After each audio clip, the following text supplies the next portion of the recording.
told me before and he said, I'm good. How are you? good. Oh, you told me you're late awake? Yeah, he's ready to go. Yeah. Professor Gaffney.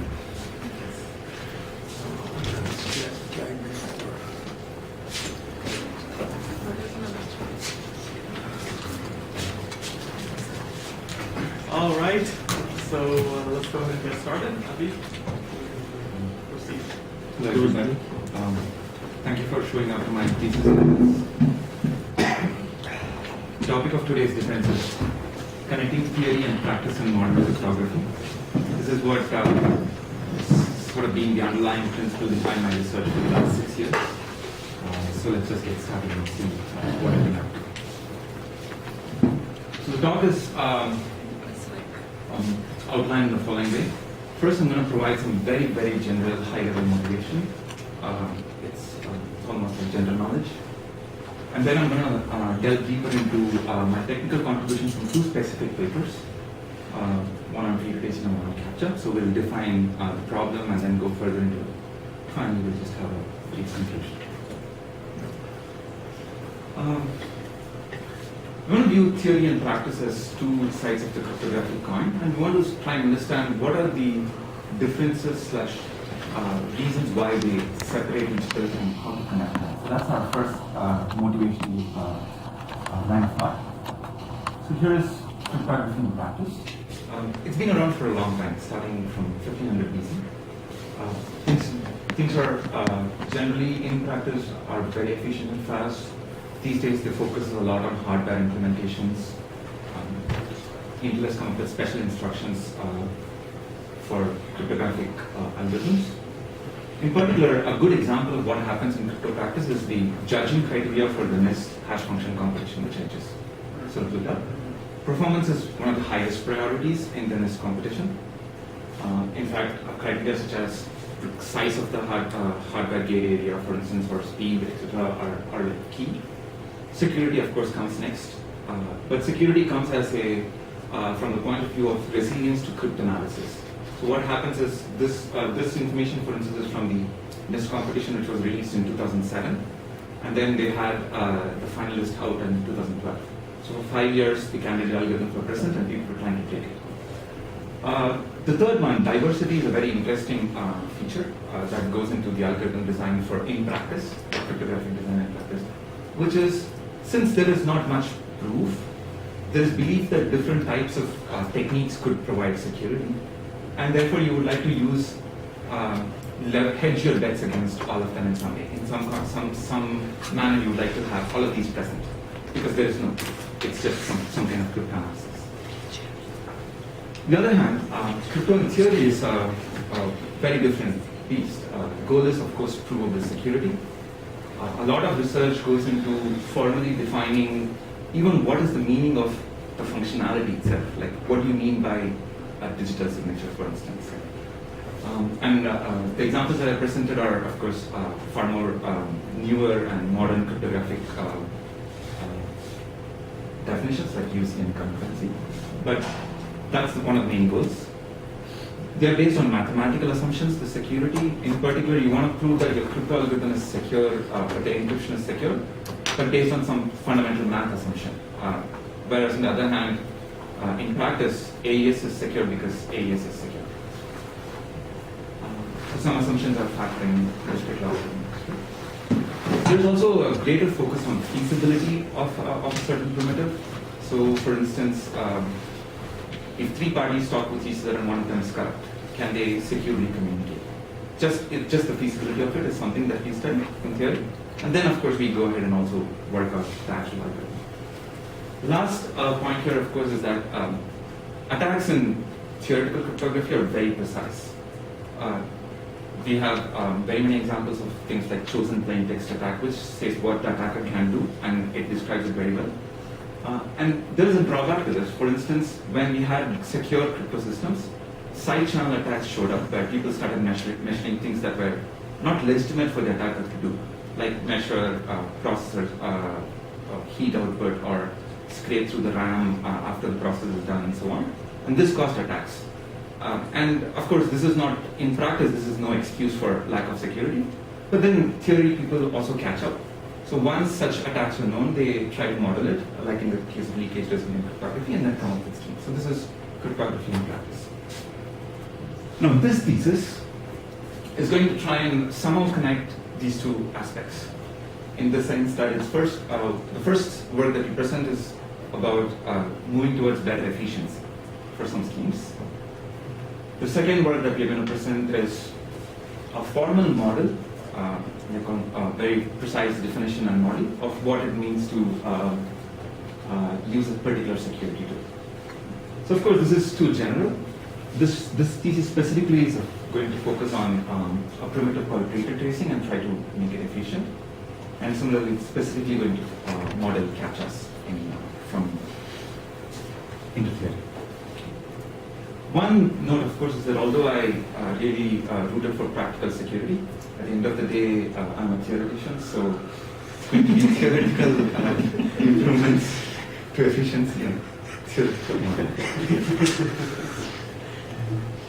Just a quick slide on my publications. So there are these two papers that I'm going to present. The first one is cryptography using CAPTCHA puzzles, joint work with Professor Ostrovsky, Omkar Pandey, and Akshay Gadu is here. And the second work is traitor tracing schemes, efficient traitor tracing schemes, and replication schemes. This is with Professor Sahai and Sanjam Garg, who's here, and Professor Denver. So, without much delay, let's get started on the first topic, chronologically was traitor tracing schemes. So traitor tracing. The problem of traitor tracing arises from the following scenario.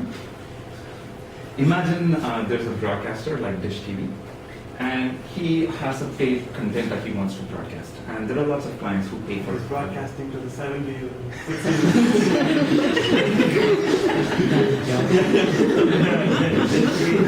The TVs are old, but they have set-top boxes.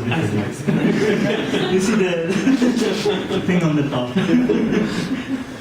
So in this case, of course, it's a pay-per-view basis. So each one of these users in the system pays for his own private key. Naturally, we know what happens. One of them gets greedy, let's say, and then decides to make set-top boxes of his own because he has the legitimate decryption key, and perhaps sell it in the black market, sell it for cheap, and so on. The goal of traitor tracing is essentially, once you retrieve a box that was illegally used, let's say, illegitimately used, to identify which was the user who lent his key to this box, thereby holding him accountable for what happened. So, the malicious parties, of course, they sit together and build a decoder or a decryptor. The goal is for us to find at least one user key that was used in this decoder. In general, there could be multiple users who can collude and build this decoder. When we say fully collision resistant, what we mean is regardless of the kind of collusion that happens between users, you should be able to identify at least one user. And that's the best that we can hope for, because identify at least one user who was malicious. Well, a very simple idea is to build some form of a tracing algorithm along with the encryption and decryption algorithm. And the goal of this tracing algorithm is to sort of broadcast data that can only be decrypted by certain keys and not by certain other keys. That way, if the decoder functioned, then we know that, oh, there's this one particular key that that was being used. A precise formal primitive called private linear broadcast encryption was introduced by BSW, which is Dan Bonnet, Professor Sahai, and Fred Waters. Here, you want to think of each user as having a separate key, clearly to distinguish between the two. Allow any encrypting party to encrypt to the set I onwards till n. So if there are n total users, then users 1 through I minus 1 will not be able to decrypt if the party encrypts using I as a parameter, but users I through n will be able to decrypt. Now this is sufficient for tracing if it satisfies the following criteria. Any adversary who has access to all keys except for the key I will not be able to distinguish between encryptions from I through n and encryption of I plus 1 through n. So the only difference between these two scenarios is that the party I can actually see the exact output in this case, and in this case he cannot see it. And of course, key I helps him distinguish between these two cases. But if key I was not present, then the party should not be able to distinguish between the actual encryption. So we'll start with a very trivial construction for traitor tracing. Each user has his own separate key. It's public key, private key. The guy who's broadcasting just does encryption n times, again and again and again, using each of these individual keys. The ciphertext does a very long ciphertext. And what happens is, the reason why this works is because if you had key I, you can't tell whether the encryption that was made in the I-1 slot or any other slot other than I was a valid encryption or not. It's just garbage to you anyway, regardless of even the valid functionality. And you only have the IX slot for helping you identify what the content is.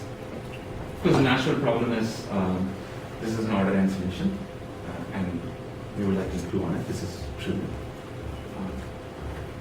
There's also another interesting feature here that we should note, which is that given that there are n users and at the end of the day, this whole scheme helps you identify one malicious user, there are some lower bounds that occur. Like for instance, there's a login lower bound because there is some amount of encoding that goes into the encryption scheme and the traitor tracing scheme that helps you identify a single user. And that's just the information theoretic sort of development. So there was, again, some PSW made this previous work where they had a square root of n size scheme. The crucial idea in the scheme was to think about the users being a matrix of size square root n cross square root n, so total n users were spread like this. And each row and each column had a secret. So there were, let's say, a total of 2 square root of n secrets. And this helped the encryptor in some way encrypt to a particular row and a column, and thereby trace efficiently. It's a very interesting scheme, but in this, today I'm not going to actually go into the details of this traitor tracing scheme itself, because this was not the contribution of our work. So our work starts in what was used to build this traitor tracing scheme, which are essentially bilinear maps. So we can just keep this in mind that there was this square array that was used at some point in time in the BSW traitor tracing scheme, and then go further to understanding the key technical contribution in our work. So bilinear maps are, they've been very, very useful, in particular in this case as well. They made efficient traitor tracing schemes possible. The G and GDB two cyclic groups. A bilinear map is essentially a map from G cross G to GD, which has linearity in both the components. So if you have U to the A, comma B to B, it just results in EUD of A. Such maps are known to exist for groups with prime order. They're also known to exist for groups with composite order, let's say groups of form n equals PQ. It's the latter groups that interest us the most today. Now, composite order bilinear groups have a particularly rich structure which helps them construct traitor tracing schemes in this, and I'm just going to briefly describe what this is. Earlier we had these rows and columns of the matrix. We want to roughly think of a composite order bilinear group of order PQ, which has these two subgroups of order P and Q. So there is a subgroup GP and a subgroup GQ. And we want to think of the rows as being associated with one of the subgroups and the columns as being associated with another. The reason why this is helpful is because just from let G be any generator, the generator for the subgroup of order P is obtained by just raising G to the power Q. And similarly, GQ can be obtained by raising G to the power P. And this means that the pairing of GP, GQ results in EGG to the order of the group, which is PQ, and that's identity. And because of just linearity, any element in the P subgroup and any element in the Q subgroup will cancel out each other and result in the identity. And this sort of cancellation property was used in the traitor tracing scheme because you had a row mask and a column mask, roughly, that cancel each other out. So that's why these groups are pretty interesting to us in light of traitor tracing schemes. The problem with composite order bilinear groups, though, is they lend themselves to attacks that are not just from group operations. Because the modulus of the bilinear group is composite, you can factor the modulus and then you can come up with additional attacks on the composite order bilinear groups. And this means you have to be, in order to be secure, we have to make them larger than what would be the case if it were being a prime order bilinear The larger the group, the slower the exponentiation operations and the pairing operations are. And specifically, the slowdown is also not linear because these operations are not linear operations. Some just simple runtimes to compare. The prime order bilinear group takes like 25 milliseconds. This is when comparing two groups with the same level of security, whereas the composite order groups take like 757 milliseconds. And there's also some numbers with pre-processing, but that means we are ignoring the pre-processing time completely. So the goal of our work started with the question of, can we get cancellation property from prime order bilinear groups?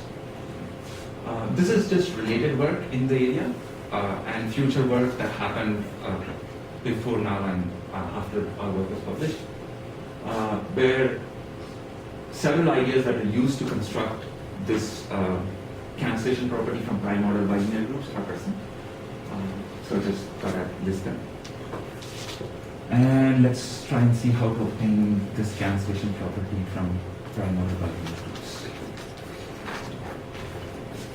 So the key idea here is not to take a prime order bilinear group G and consider tuples of elements from this group G. So here's a very simple tuple. I pick two random numbers A and B, and then I want to consider G to the A, comma G to the B as an analog of the generator for the group GQ. Similarly, I want to consider the tuple G to the minus B and G to the A as an analog of the analogous to GP. Okay, the reason why I want to do this is because we want to define the pairing operation to be component-wise pairing followed by multiplication in the target group. What this allows us to do is essentially mimic the cancellation property that we just saw in the composite order bilinear group, resulting in the identity from these two. Now, since this is the generator, one way to look at this space is we have the space of vectors A, B on one direction, which is analogous to the subgroup GQ. We have another vector minus A, which is orthogonal to this, which is analogous to the group GP. And any linear combination of these two vectors results in the space B. And that will also identically result in the group G. So that's going to be our group that we're going to use to simulate the composite order structure. However, life is not that easy. There is a problem with this simple conversion of just having vectors that cancel each other. The problem arises from the following. In an ideal case, imagine an ideal group where only things that you could do is just group operations and the pairing operation. If you had a composite order bilinear group, and an element from the subgroup GQ is indistinguishable from an element from the whole group, unless you had this ability to cancel it out by pairing it with some element from GP. So this is the subgroup indistinguishability assumption on bilinear groups. And the problem is that if you start representing elements from G using this tuple notation, where you sort of separate out or you write it down in this manner, an element in GQ can be transformed into an element in GP by just simple group operations. Okay. And therefore, the subgroup indistinguishability assumption no longer holds. So this happens to be a problem. But there are simple solutions. In particular, there are two solutions. The first one is the use of asymmetric bilinear groups. Here, the bilinear groups that we consider the source groups are both different, and therefore the encoding would roughly look like G1 to the A and G2 to the B. And what I mean by this does not yield G1 to the minus B and G to the A is that you can show from some hardness assumptions like the external diffusion assumption, which is a standard assumption in these groups, that it's difficult to obtain this element, just unlike in the previous case. Roughly, it's, and that sort of yields us a correct solution. So a correct translation from composite order groups to prime order groups, preserving all the necessary properties. An alternate solution is use subspaces of 3 dimensions. So what we mean is we take 3 components, vectors in dimension 3, and that are orthogonal to each other, and arrive at a similar solution. A drawback here, of course, is that every group element from the composite order group is now replaced by 3 group elements from the prime order group, in this case, and 2 from in the previous case. And the more we replace it, the more efficiency we lose. The goal was to sort of replace the composite order group elements by by something efficient, and you cannot just constants matter here, because let's say a 1024-bit composite order group was sufficient for a level of security. You're now asking the same level of security from that by 3, for instance, if you use this tool. So here's a summary. We started out by identifying traitor tracing, and then we said composite order bilinear groups are really useful for traitor tracing, particularly because of their cancellation property. We didn't go into the details of why or how, but that was like previous work. And then we said, here are some nice new techniques that just took these composite order groups and then projected them onto prime order groups in some way. And then our work essentially involved implementing these algorithms, measuring performance, and so on. So next up for this part of the talk is to see some graphs. So the first graph is a very, very simple graph. Here we have the algorithm that does the order square root of an algorithm. And here we have a simple linear time algorithm. Of course, this is just a baseline graph, just to make sure that everything works. The implementation was fine. Of course, it's a much larger ciphertext if you use the linear time algorithm. Same with the case of encryption time, except for some constant factors that make a very small number of users inefficient. This is a more interesting graph. In this graph, the blue, this is the graph of the ciphertext size, which is order square root of n size, so that's why they're all parabolas in the number of users. The existing scheme that used composite order bilinear group is present here. When we actually convert it into a prime order bilinear group, but use the symmetric bilinear group and therefore 3-dimensional vector spaces, it happens to be bad. In this case, these were measured for the one single level of security, and so it just so happens that in this case the ciphertext size is slightly larger. But the asymmetric solution, which used only 2 elements per group, per composite order element, was efficient, and it reduced the ciphertext size. And there's another technique that we used, which we call the skewed asymmetric construction. Here what happened was, when we had 2 groups, G1 and G2, the size of the elements in G1 and G2 are different, and therefore it was no longer necessary to use a square to represent the n users. We had to optimize on the square by changing it into a rectangle, so that the total number of elements was minimized in terms of the size. And that's the skewed asymmetric construction, and that performs just strictly better than the asymmetric construction.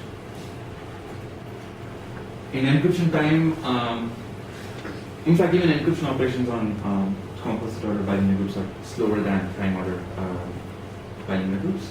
And so you just see a very natural progression. That's the existing work. This is the symmetric prime order bilinear groups, asymmetric prime order bilinear groups, and then the skewed version, which was just simple optimization of rectangle size.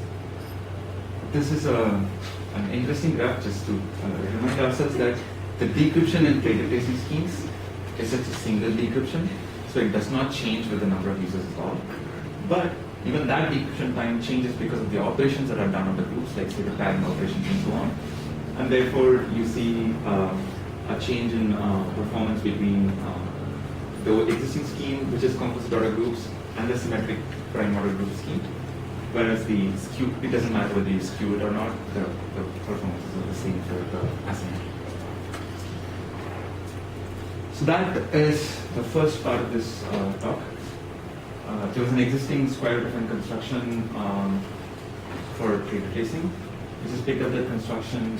We came up with this mechanism specifically targeting this problem, and showed improvements in efficiency of encryption, decryption, the ciphertext size, and so on. An interesting thing that came out of this work is some follow-up work by other authors, Lugo and Freeman, etc., where they abstracted out the core principle that we use, this projection / this cancellation property, and came up with theorems that said any composite order bilinear group can be used to construct, can be transformed into prime order schemes. And in some recent work that we have, Professor Sahani and some others, we use this as a property. So this has been the history of this work.